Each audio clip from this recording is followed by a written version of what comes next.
So for getting a payment gateway, either you can log in with your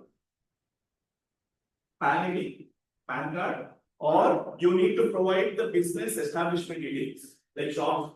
For shops registration, you need to give labor license, and for private limited company, you should give the incorporation certificate and company's PAN.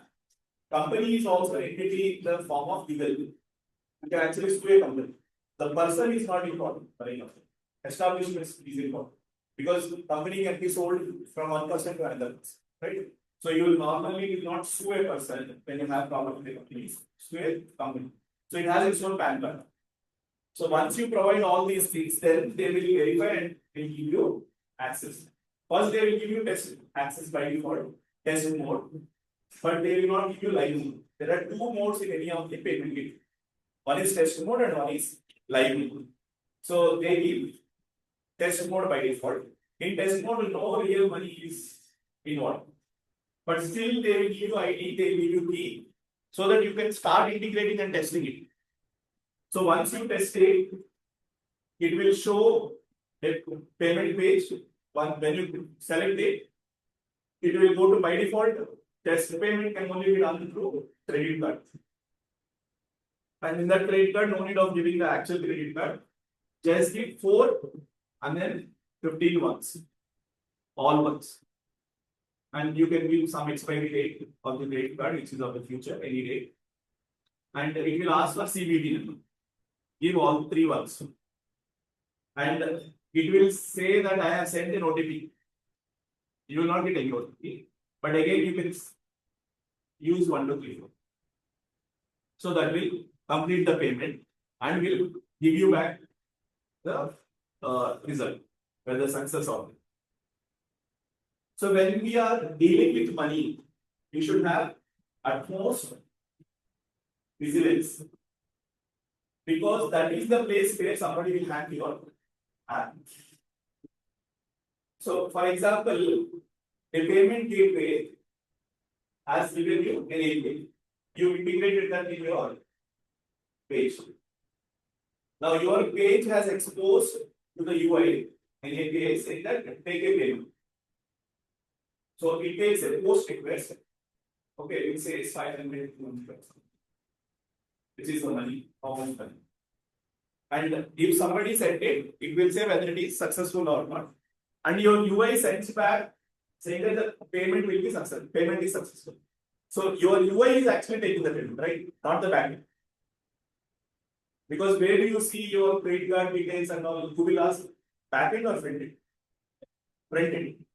So your front end will actually send the information to the backend saying that the payment is successful. Okay. How does your backend and front end talk in case of web technologies? Is through APIs. So your backend exposes an API, front end calls that API. That API will be public. So if there is an API saying /API/payment successful, why should I do the payment? I myself can hit the API. For example, there is an API called Amazon.in/API/payment successful.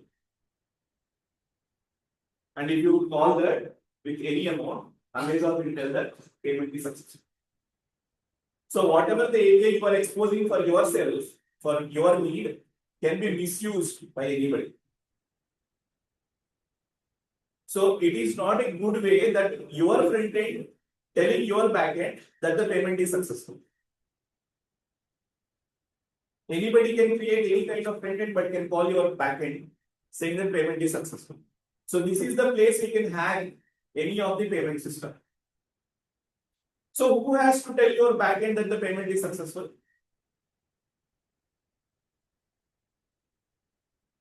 The payment server. But how does it know? Does it know your backend code? Can it access your backend code? This is the important part you will start understanding when you are integrating the payment gateways. You should not directly send the information that the payment is successful to your backend, because your backend then updates the gateways. So you will get money, but you honor the clients or customers, request saying that they have paid it, which is wrong. So the important thing here you have to see is there is a concept called webhooks in case of payments.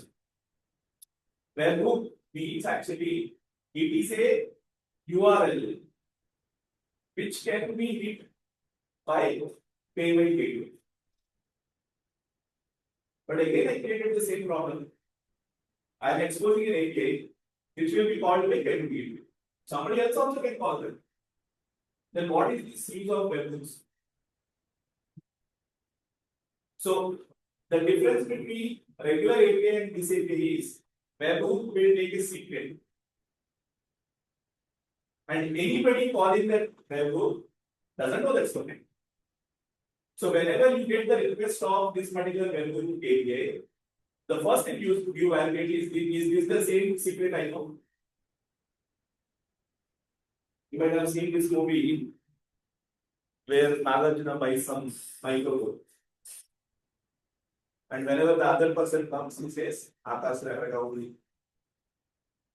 And this person has to tell Setru Ragauli. So this is a secret which is transmitted between two parties to know that the same thing. And if you know, I'm not suggesting this, but if you know Hawala and all, how it happens. So they'll take any random currency note, they'll tear it, then for this note, also any note. So I have one piece and I give the other party the other piece. So now this money is laundered or is sent to some other country. Laundering is not illegal. And then along with this money, I will also send this half to you. So whoever gets the other half will get the money. So this is a token kind of secret which I am sharing. So here also you go to the Razorpay or don't pay wherever the control is saying. So you ask it to create a secret for your webhook. You register a webhook saying that this is what my API is. And you give me an API, you give me a secret. So that secret will be used in your group. For example, in case of us, we will check the activity.java or the payment verification activity.java. So where what we will do is whenever we get a API hit from this particular server, or whenever my API, particular API is hit, first thing I will check is whether this is the same secret that I have shared with this person. So it is mandatory that you should not share this particular secret with anybody in the world. The moment they know this secret, they will pick the webhook. And if they pick the webhook, our payments will be taken. So this is one place where you can do. So if this fails, entirely. But financial transactions should be very taken care very seriously. So this is not the only thing which happens with the webhook. So in case of transaction, what it does is first our app will create an order with the payment detail saying that I am expecting a payment from ABC customer. Okay, first it will create an order. And whenever I get a hit from the webhook, it will make sure that the details are matching with my order. That means if somebody randomly hit the webhook API with the same secret, somehow they know the secret because I have written it in my Gmail ID and my Gmail was hacked. My data will hacked. So even if they hit it, but because my server has not created any order, so the payment will not be processed. Okay, so there are two important things here. I hope you are able to understand, right? Webhook. So webhook is something which is called by the gateway server to my API. It's not like me calling. That's why it is called as callback. Okay. So whenever you are absent to the institution, so generally somebody representative from this college will call you. Right. But you call to the college, then it's a call back. Right. So I am not calling the Razorpay, but Razorpay is calling me. That's why it is called as callback. So there are two things. One is create orders. Order is important because without order, if you implement without orders, then anybody somehow get your secret. If they are able to get it, they can hack your financials, the payments of your app. The second thing is, so you need to have a secret. So with the secret only, it will create a callback.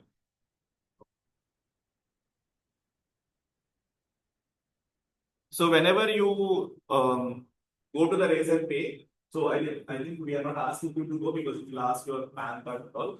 So you can use our test accounts, and then by today evening we will give that this, so that you don't misuse. Because if you misuse, actually it is linked to our PAN card.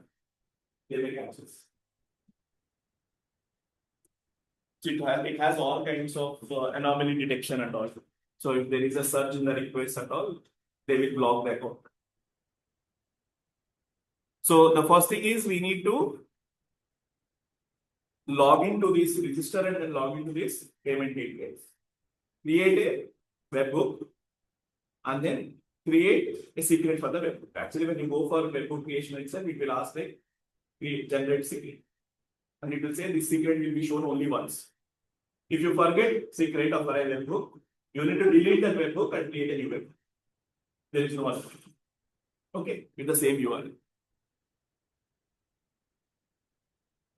So in the Razorpay account, you have key ID and key secret. This secret is different than webhook secret.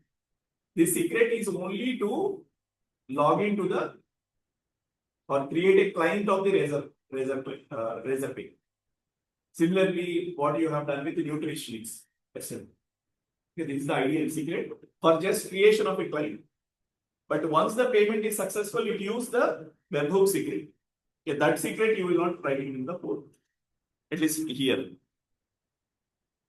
So these are the steps to create Razorpay account. This is your name, then contact, then on what are all the entities you are going to accept the payments on. So you can accept it on website, Android app, iOS app, WhatsApp, and then social media. So you can select whatever you need. Add your website and app details. Then select your business type. So whenever you use unregistered, it will ask for your payment, PAN card. If you say register, it will ask for all the details. Like there will be long details, private limited company, PAN, what kind of business you are doing, and then finally it will create the Razorpay. And this is the dashboard where you can see the keys and all. So here you can generate the keys. Go to account and settings and API keys. Down you can say generate API keys. Okay, so this is the key ID and key secret.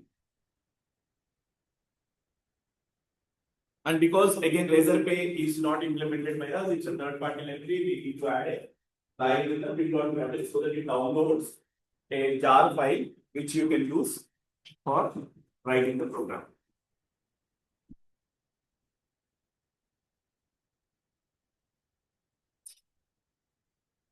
So then how do you create a Razorpay client?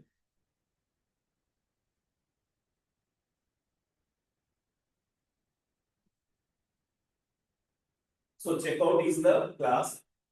For that you need to create an object using new and then set the key ID here.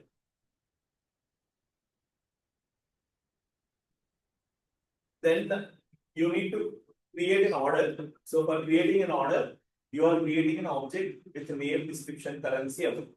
Remember here amount is always in paise. So if it is 10 rupees, it's 10 into 100,000. So here because it is 50, we are creating 5,000. Then whenever payment is successful here, I'm just printing in the toast. In reality, it's not like that. It will print in the toast, but in the background, webhook will be uh, hitting my API, and there I need to write some code, and then there I will see whether it is exactly matching with my secret or not. Okay, then only I update my database. So if it is failed, actually I use on payment error. If it is successful, I use on payment successful. These are all methods given by Razorpay.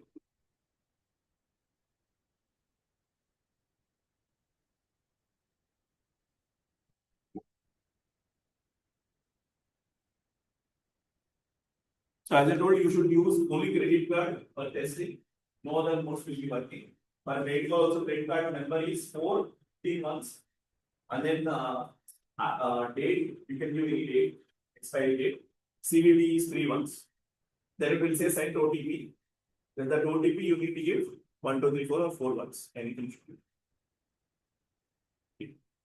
So if we run the code, so it will take me once I click on the donate. So we need to add a donate button. So we need to change main activity .xml. You need to add a donate button. And in the main activity.java, you need to write a code. First, you need to define the button. Then you need to link that button with the XML, which is this thing r.id button. And then on the click event listener, you write some code, whatever we have shown till now, that you need to first create the client, create the payment. And once it is successful, then you show the successful toast. But whatever these screens are coming from Razorpay, so you have not implemented. So when you click on this button, it will take us to Razorpay event, Razorpay screen, and it will show all the options later. So cards, net banking, wallet, pay later. Only use card.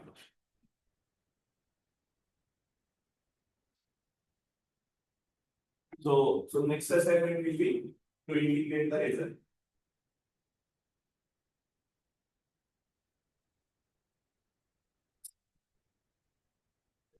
I'll show you working one.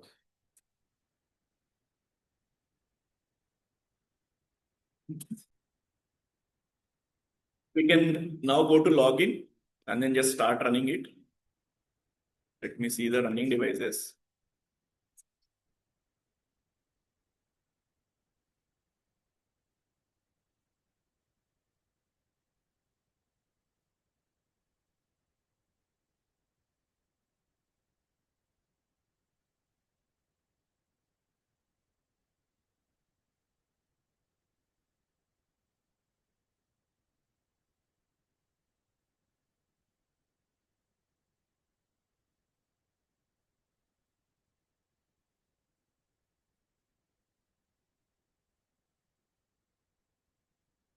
So we started login activity.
Okay, sir.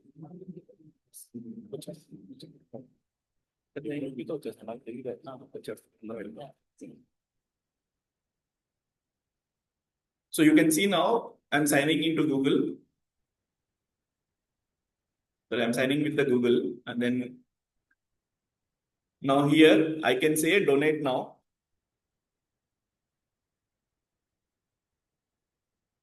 And it is saying like pay 500. And it is taking me to the payment gateway. Razorpay. And only thing which we can do in test mode is cards. And then you can give the card number for all ones. And month, any month in future.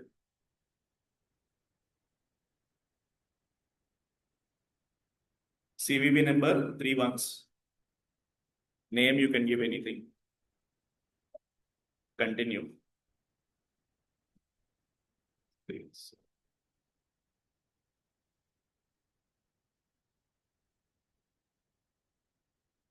So don't say secure my, just say maybe later.